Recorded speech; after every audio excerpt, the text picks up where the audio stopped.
How to add a new currency to your store on Bigcommerce, easy and quick. Hello guys, in today's video I'm gonna show you how to add that.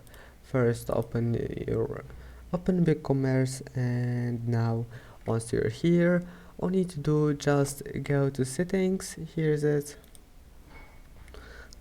and here we'll find the Bigcommerce settings. Now just go to setup and go to the second one here, currencies,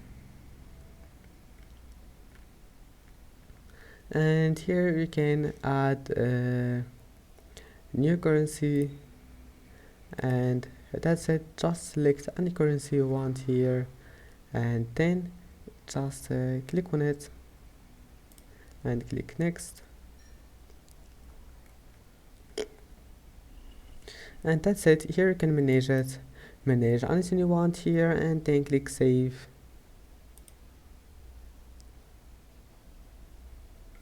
And I hope that can help you, and that's it for today's video.